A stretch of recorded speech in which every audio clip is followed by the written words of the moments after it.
Welcome to Life Empowered. I'm so excited to have this conversation with Pastor John Nays today, who's been in ministry for, I believe, over 40 years. Yep. Wow. So he's starting to get old, as we were just joking, because I'm a grandma, he's a grandpa. So, we're in that upper threshold. But what's really unique and cool about this conversation is I've known him for a very long time. Back when I was in high school, I went on a missions trip to Poland, and he was one of the leaders in that trip. And then come to find out many years later that the man that I ended up marrying, he used to be his youth pastor. And now he is a senior pastor, but again, many different seasons of ministry for him. But we're just so thankful to have you today and hear what we can learn from you today. Thanks, Krista. It's great to see you, by the way. I think last time you were up here, we had dinner somewhere. I don't remember where, but it sure was good to connect with you guys again. And because again, like you said, I've known you forever. It feels like forever.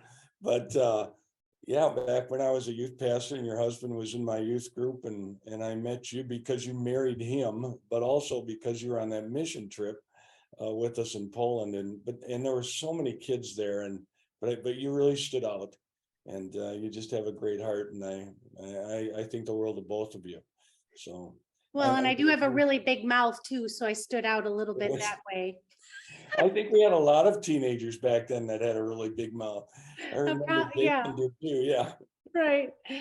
Well, we were talking previously, and you said one of your more recent struggles has just been this process of change and adjustment, being a lead pastor of a church after, since I should say, the COVID and the lockdowns and the changes. And so what has been that big struggle for you in this season?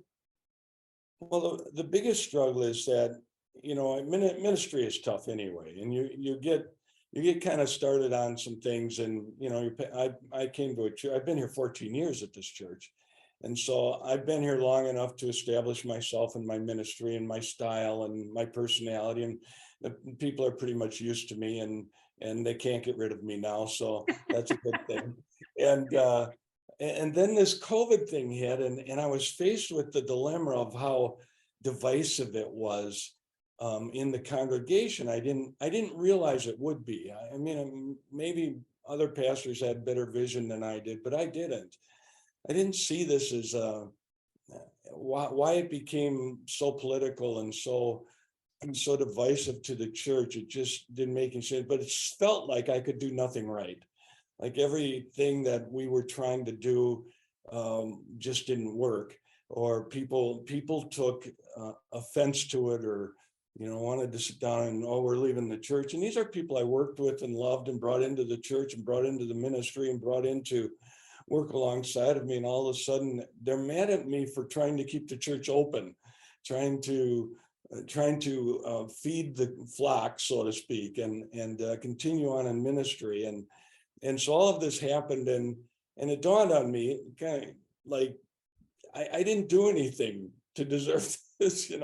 This shouldn't be happening to me. And you start feeling sorry for yourself because this really shouldn't happen to me. Well, you didn't cause the problem, but yet everything you did seemed to be the problem, but not the underlying problem. So you had to take the brunt of it all. Yeah, and I think that's part of where we are in our culture right now. There doesn't seem to be much middle of the road or middle ground. You either have to be way on one side or way on the other, or you're not on their team. Well, I don't want to join either team. I'm here to serve the Lord. I'm part of the church, and that's the message I continually give to my congregation, even still, is, look, we're Christians here. This is God's church. This isn't mine. And even as I say that, you feel like it's yours. You take ownership for the ministry God called you to, because if you don't get anything done. Well, and you're a leader. You're the leader of the church. You have other people that work with you, but just as a leader, yes, you're responsible, you're held an account, everything is on you, and so you're invested if you're going to lead it. And how can you separate, again, being the leader and caring for them, but then you can't ignore your own emotion, you can't ignore your own turmoil as a process. So how did you work through continuing to try your best in showing up to be the leader, though you were feeling beat down, rejected from both sides at different times? Yeah, it goes back to you know, you learn to deal with rejection in ministry anyway. It's just part of the deal. People don't come to my church, or they come and visit, or they come for a few weeks and then they decide not to come back. I deal with that pretty well, because I'm not everybody's flavor of the month. I get that. I don't even try to be anymore. I'm just comfortable with who I am. I know who I am. I know what I do well, and so I'm okay with that. But when people have invested alongside of you and have worked hard alongside of you reject your leadership and reject your basically your own idea of what ministry is and what God's called us to do, because they've chosen one of the teams, that's really painful, and it feels like rejection, because it is rejection. And I think we dismiss that sometimes, that that's, it's just they're not happy or whatever. No, it really is rejection. You have to take that to heart. And if you've lived as long as I have, you've suffered rejection many times, sometimes very deep. I could tell my family story and whatever. My dad abandoned me. I've had to deal with that reality all of my life, that I know that scar is still there, and that I have to push that aside, or at least know that that's the cause, that they're really not rejecting me, but in the same way, but it feels the same way. And I think that's the struggle a lot of people have, and that's the struggle I have. This hurts the same. So And how did you process through that? Because it hurts the same. What did you do to deal with that? You can try to plug them away and bury them deep, but really, what are the things that you did to process through that raw emotion and make your choices? What did you do that helped you through that to continue doing what you love and where God has placed you and where you are, without it beating you down, holding you down? What were those things that kept you together and moved you forward? well, first of all, you remind yourself you can't take it personally, even when it hurts personally. You remind yourself it's really not you, that the church is not really yours. It really is the Lord's, and that He's given you as a steward over this congregation, or over His flock. That's it. I'm just a steward. So I'm managing what the Lord has planted here. And so that helps, but it's not the real cure. The other things you have to do is, one, you have to deal with your own personal losses. You have to start praying and saying, okay, Lord, I feel this too strongly, and I know that, and I know that because there's a root cause here that's bigger than this issue. So a lot of prayer, talking to good, solid friends. And I think a lot of men miss this, and a lot of pastors do too. You have got to have someone that knows you inside and out and loves you anyway, that's on your team. And when you are a total mess in a basket case, feel like quitting the ministry, and I don't know any pastor doesn't feel like quitting the ministry from time to time. It's just a tough road some days. But you have to have somebody that you can vent with, and who slaps you upside the head and tells you, get back on the horse, God's not done with you yet. And that's the big issue, isn't it? Is God done with me? Is He really saying, okay, I can resign anytime I want, I can go do something else? I don't feel that release ever, because I know what God's called me to. So you've got to have a strong faith in your calling. You've got to have a stronger faith in the God who's called you. And you've got to have a good group of people that you trust. that you know you can trust. Well, yeah, and I think again that can apply to anything, as you said, men in general, having that core group, and obviously you don't get those people overnight. Building that trust, building that relationship. So that's something that we all need to be working on a regular basis.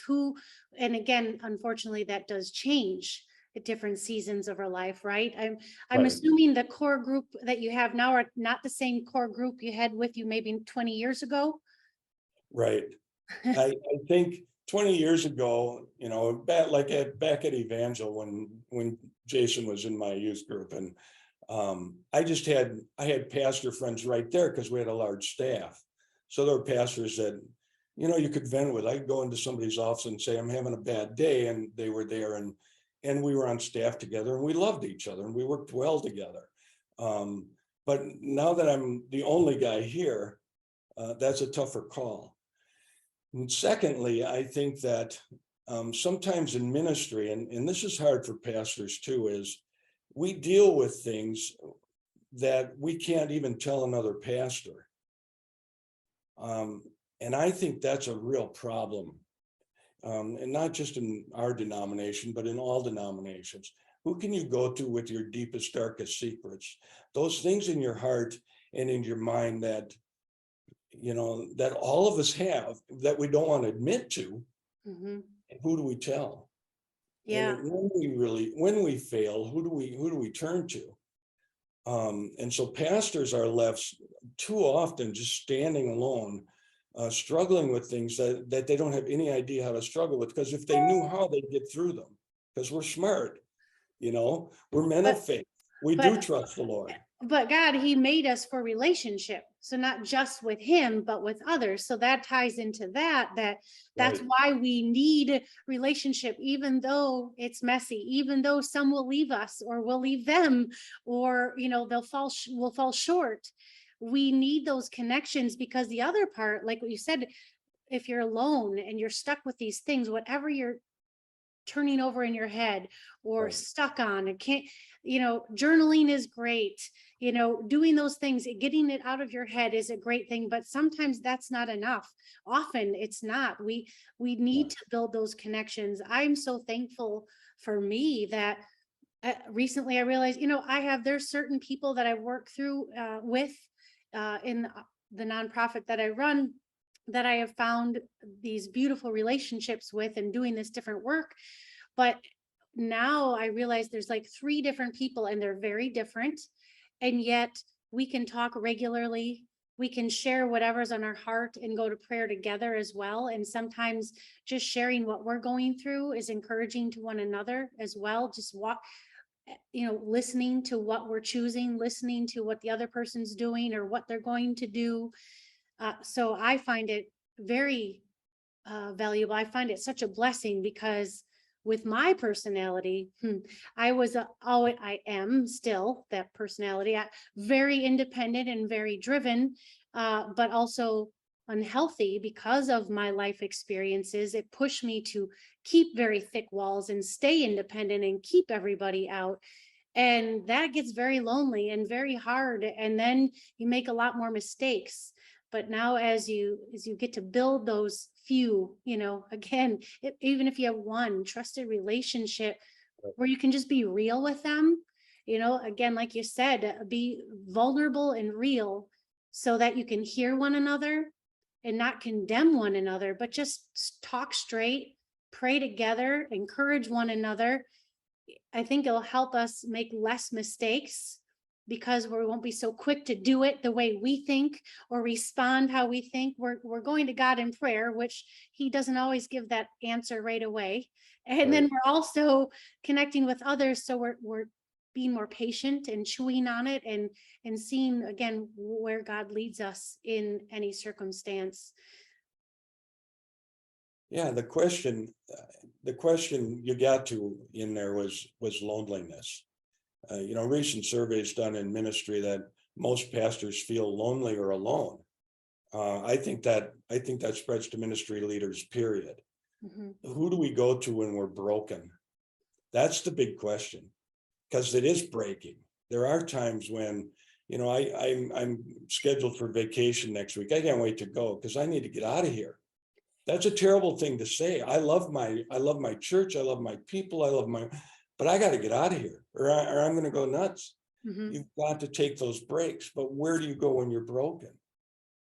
And how many men out there and women out there are just standing to fight the good fight of faith? They have the armor on and they go through all the motions, but it's hollow. It's a hollow armor because you're already broken. You're already too tired to serve. You're already too weary to go on, and you don't have anybody to tell that to. Who do you go to when your marriage is a mess? What pastor can answer that question? When his children or her children, his or her children are goofing up and falling, their worlds are falling, who do they turn to? If you don't have people like that, you're in serious trouble because you Right. won't make it through healthy because we're already unhealthy to begin with. You talked about lifestyles and how we're raised. I'm the same way, very independent, I can do this mindset. Nobody can stop me. If I were a woman, I'd sing here, I am woman, hear me roar. I'd just sing that at the top of my lungs. But because I'm a man, because I'm a man, I'm supposed to be that way, strong and independent, and I can solve anything, and I can rewire the walls and fix the electrical, and I can't do any of that kind of stuff. And yet we expect ourselves to be so strong instead of realizing how vulnerable we really are, Mhm. how broken each and every one of us are. Every person is broken. Every person is struggling. I don't know. I've never met a single person that doesn't have issues, baggage that needs to be unpacked. And oftentimes they get into a marriage and they're unpacking their baggage together and it explodes. It's just a mess. And so who helps them sort through that? Right. How do they get through it? And when you're in leadership, you don't have anybody. You better get somebody. Right. And leadership, in leadership, really, you're supposed to have the vision, not all the answers, but the vision and the plan and the direction. But being in leadership does not mean you have all the answers. And again, that I love because that tells to, again, our humanness. What you're talking about is why we need other people. And I love that you brought up, marriage, your wife, your spouse. So you're in ministry, you're in leadership, and you have a spouse. Sometimes there are things you can talk with your spouse, definitely, right?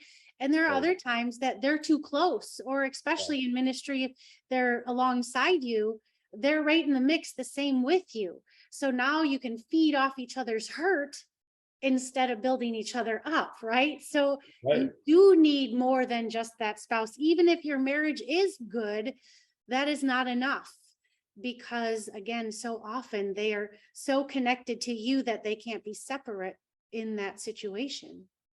Right. And I think people are attracted to each other based on their brokenness. And I hate to say that, but it's true. When you think about the person you're married, Jenny and I've been married 42 years. We've got long miles under us. We've been through plenty, but we went through this amazing period and still do at times of just I didn't know that about you, or I can't believe that came up, and then it hits your brokenness, and there's that now what do we do moment. And again, who do I go to? Who does she go to? You've got to have strong friends, Mhm. and because you're going to go through stuff together. And even if you have a strong marriage, and we have a strong marriage, but there's just always those moments where you think, what have I gotten myself into? What did we do here? And the unique thing, I think, with ministry leadership as well, is that often really can't be people in your congregation, those people who are in the ministry with you.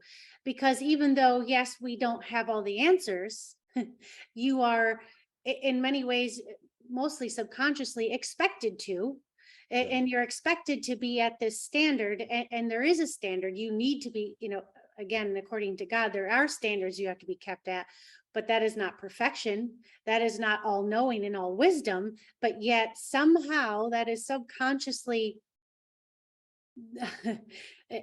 thought within the people that you're doing work with, right? They don't even really realize they do. But then Right. again, now that can be, again, another thing that can be turned as a weapon against you later if some fissure or problem comes up between you two that you shared it with. Now they have this ammo, as you know, we call it in relationships, to use against you. And so being the leader, again, that it's very cautious of who are those people you trust. Are they people you do ministry with? Well, certain things maybe, yes, but those other things you have to have someone outside. So I even found in running this nonprofit that sometimes, I, like you mentioned prior to the podcast, you know, you do ministry, you do work with them, you feel close to each other, and I've done that. And because there's so much of me invested in, because I started this nonprofit, so often I automatically feel like they're all my friends. Because I'm so excited, we're doing this together, they're doing this, I'm doing this, we're friends, but we're not really friends. We're partners in this journey, but we're not necessarily friends. I do become friends with people, but I automatically, just because I enjoyed being with them and doing it, I put them in my friend column. and then that can be dangerous because, okay, you haven't really invested in that relationship outside of the ministry. So those are two separate things, and that gets, again, more of the emotion, the confusion of keeping it separate. Not that we can't be friends with them, but it is different, those that you partner with and work with, and then who are really your friends. And then finding friends outside of the ministry is obviously really, really important as well, because then you've got that outside take too. They're not so invested or part of what you're struggling with. Yeah, I think you're talking about levels of friendship, and you don't really have a close friend until they've gone through a few wars with you. Right. Personal wars, not just stuff you're fighting together with in ministry, but personal stuff that you've been open enough to share with them. They've been open to share with you, and you're still standing together. Those are your good friends. Those are your true friends. Mm-hmm. And they're hard to find because you've got to go through the wars together, and it takes time. Mm-hmm. So you start opening yourself up to these new relationships, and those people grow closer and closer to you. And some of them get pretty close and then fall off. And that's the leadership dilemma that we started this conversation with is, people are leaving and it's not my fault. And what do I do? How do I rebuild? I had to stand in front of my congregation and say, look, it's we're financially stable. We have a good core of people. We're all right, but we lost half of our congregation. Now what do? Here's what we're going to do. We're going to rebuild. That's it. So if you're in on that, hang around. It's going to be messy. It's going to be difficult, but we're going to rebuild. And looking out now and seeing those same people standing by your side, you learn, yeah, I can trust these people, and they're going to stick around. And when in my case, I deal with abandonment issues and trust issues all the time because of my upbringing. That's just part of my life. Mm-hmm. So I'm always waiting for the shoe to drop. I'm always waiting for somebody else to slam the door in my face or to walk out on me. And I have to suppress that all of the time. I really have to say, okay, God, you brought us this far and we're still standing. And sometimes that's all I have to do. That's all I can do. When Paul's describing the armor of God, he makes that final statement: having done all you can do to stand therefore. That's it. There are times when you just have to stand in faith and know that God is God. And in those times, you don't discover your own strength, you discover his. Mm-hmm. You discover just how much he fights for you. And that no matter what you've gone through, no matter how difficult it's gotten, no matter who slammed the door in your face, God doesn't ever. He stands there with you. So And just stand. standing is a choice. And that's all God asked, to choose to trust and wait on him. When will the answer be tomorrow? Will the healing be tomorrow? Will the breakthrough be tomorrow? No, probably not. There's going to be a season depending on what it is. But when we choose that, that's when he's, as you said, he shows up. That's when he's also able to empower us to keep moving one step at a time. The step is, again, just to stand. The step is to stand. You're not going backwards. You're not losing. You're not falling apart. You are choosing to trust him, not knowing, not being able to see.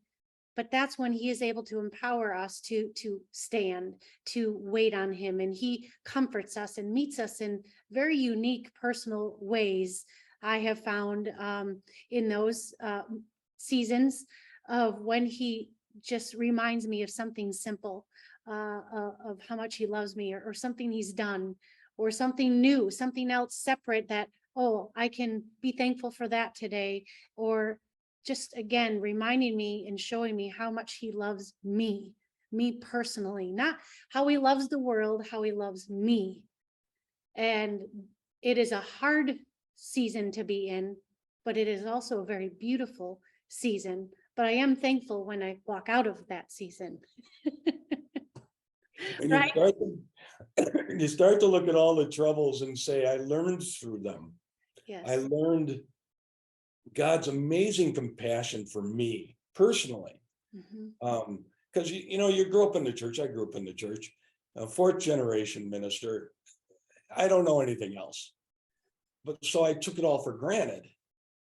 Even my personal faith was built on someone else's foundation. And of course, at some level, it all is. But there comes this process of growing in your faith to where it becomes really yours. And you discover that through the tough times. Discover that when you feel like, the old rhyme, nobody loves me, everybody hates me, I'm going to eat worms.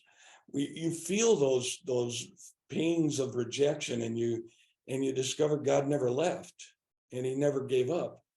And he is the friend that sticks closer than a brother. He is the one who will never let you down.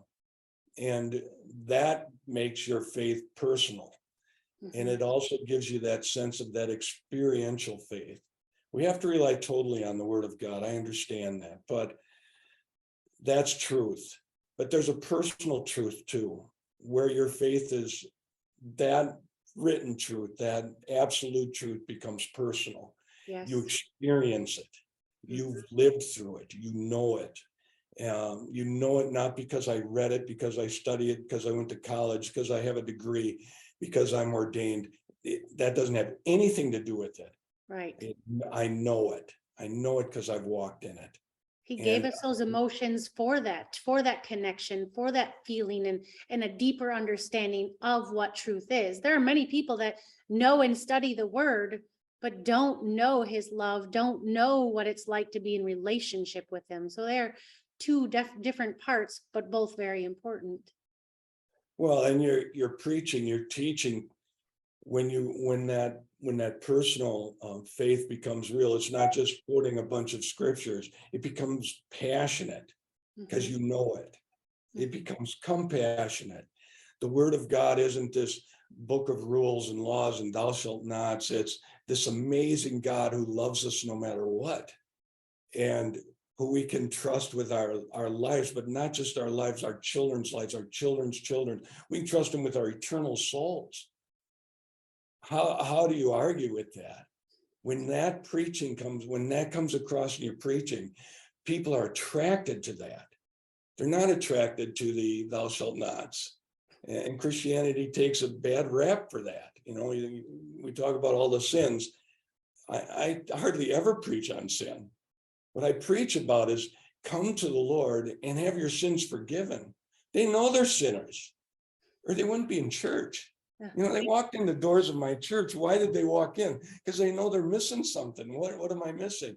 You're missing this amazing God who loves you just the way you are, to forgive you. And he's calling you up to this new life, this amazing experience of walking with your creator. I don't know how you turn that down. Honestly, I don't know how you do, but people do. Sure. Well, because we are people and we like these guidelines, we like these very sure, secure things. That's why we got the different religions and different denominations, is, people putting their touch on God's word or who they think God is.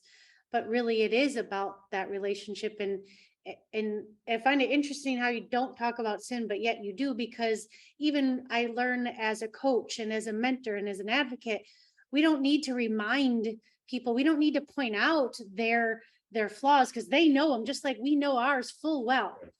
So do we think they really need us to point out, but us in our self-righteousness, well, don't you know that you can't do that? Don't you know how bad that is, how stupid that is? And again, if someone tells us that, well, that's stupid, or that's sin, or that's wrong, I know me personally, and again, especially with my personality, I'll be like, "Rrr, I Yeah. don't care what you say. I don't want to listen to you ever again, cut you out. I don't care. There might be truth in it, but I'm not listening to you." Right. So that's my personality. But but yet I want to tell people, hey, if you would just do this, it'd be so much better. Like you said, smack against the head. You say that, that's how I talk to myself. Lord, would you just smack me across the head so I'd get it? But he doesn't do that either. It's just, he reveals it and it's like, oh yeah, duh. When you connect to that thing that you weren't really noticing, that's how he doesn't smack you across the head. He doesn't come down on you. I've gone to him in prayer so many times, asking him that, telling him, why didn't you? And he's always so gentle. And again, we are to be more like him. And it is about the freedom in his love, the freedom in the healing, the freedom in what he offers us, freedom still to choose in everything, in every circumstance, but the freedom to do life his way, to see more blessing, less regret. Yes, there's still sufferings. Yes, there's still heartache, because we still deal with people. But with him, it's about that freedom with him, knowing he is. And for me, that freedom is because he is always faithful. He is the one and only. Everyone has failed me, but he never has. Doesn't answer as quick as I want a lot of times. He doesn't give me the answer I want a lot of the times. But just like now, like for us in this journey, in starting this ministry, getting to the point where we knew in the beginning we wanted to open a home for women. That was very clear. That was how we were going to help women. And yet 9 years for us in this journey, but yet so much of it was for me, so much of it was for others. There was beautiful things in it. I wish it didn't take so long, but the journey has been hard, but the journey has been beautiful. And now we're just beginning a new stretch of the journey, because now we have the home, but to open and to operate a whole slew of new hurdles and mountains and struggles. But again, he continues to prove himself as faithful. Not my genie in a bottle, not what I always want, but the only one that is a solid foundation of freedom and hope for me to keep standing and keep taking one step at a time. Yeah, and what would you do with the genie in a bottle, the Santa Claus who gives you everything you want? Who wants a God like that? I mean, Sometimes I do, but not really. yeah, but not really. I mean, look, you said it's taken you 9 years and you've had to face so many struggles. Yeah, I've been here 14 years. I've had to face so many struggles. Mm-hmm. It's been difficult, but look where it's gotten me, not just my church, but personally. Yes. My faith has grown, and my trust in him. It used to be, okay, I've got enough faith, I can take on the world. But if you don't trust the God you have faith in to really give you what's best for you, Mm-hmm. not what you think is best, not what you hope is best, Yes. what is really best for you, then those struggles that come along are what's best for you, because it turns us always back to him. Mm-hmm. That's his goal. Yep. Always trying to bring us back to himself. Come unto me, all you who are weary and heavy laden, and I will give you rest. Right? Mm-hmm. So come unto me. That's the call. Yes. And so we just kind of slug around carrying our own weight and turn to him in last minutes saying, okay, I guess I can't do this. Just learn to trust him. Yeah. And walk in that trust, because it's an amazing experience. And it's still hard to do, because I really do think I can do it more than I can. I really do want to accomplish great things for God. God didn't call me to accomplish great things. He didn't call any of us to do that. There are no great things. Everything we do for the kingdom is a gift from God. It's God's mercy and God's grace all along the way. So anything I accomplished, I can't pat myself on the back and say, oh, look what a great youth pastor was. Look what a great worship leader I was. Look what a great pastor, what a good teacher I am, what a great preacher I am. God doesn't care. God cares about me. He cares about me. And that's hard to learn. Yes. Especially if you've suffered, Yes. especially if you've known rejection. That's hard to learn. Yep. If you don't know genuine love in your relationship growing up, in the most crucial relationships you have, if you don't know that unconditional love, and few of us do, because we're raised by humans, not God. Few of us do. Right. And then learning that is really the goal. It ought to be the goal of our lives. If we accept Christ as our personal savior, our first step should be, how can I understand his love more? How can I really understand? How can I accept it? How can I accept this amazing truth that the God of the universe loves me? He created all of Crazy this and he thing. loves me. It's crazy. It is crazy, but it is real and awesome. Yeah, it is crazy. So today, obviously, we're not too far out of this COVID stuff because the world has changed and there still are definite sides. So as a church, are you still in that trying to build back? Are you growing? Are you just, one little step at a time? Where are you guys at as a ministry right now? I think the hardest thing during COVID, that recovering from the COVID shutdown, was getting our young families with children back. The younger people just, I don't know, they've disconnected. They're all of a sudden, they don't need church and they don't need to go. And I think that's a cultural issue too. It's a societal thing that's happening, because I've Yep. talked to other pastors and they're going through the same thing. Mhm. I've got like I said, I've got a solid congregation, but man, we miss our kids and our teenagers and our young families, and we really need them. Mhm. So, we're at the point of what do we need to do? I mean, what do we need to restructure? How do I get them back? I sent out a letter a couple of weeks ago to all of the young families in the churches saying, hey, we really miss you. And by the way, your children really need to be here, because we're the only ones that teach this now. They're not learning this anywhere else in the world. The entertainment community, the education community, it's all secular. It's completely secular, completely devoid of anything godly. The moral values that they teach are secular moral values, not God's values. So the only place they can learn this is in the church. How do I convince parents, look, you got to have your kids here. They need this. So it's an ongoing battle Yeah, that I think will win. it's a lot like Go that, I ahead. think, with many businesses as well. Again, they talk about the relooking new ways, new things, because the culture, our society, I think a lot of that underlying stuff was already there. This just was the, all right, we're changing. And I think there's been so much shifts and change in our culture and in America that, again, looking at how do we reach people? How do we connect people? Do we do it the same way?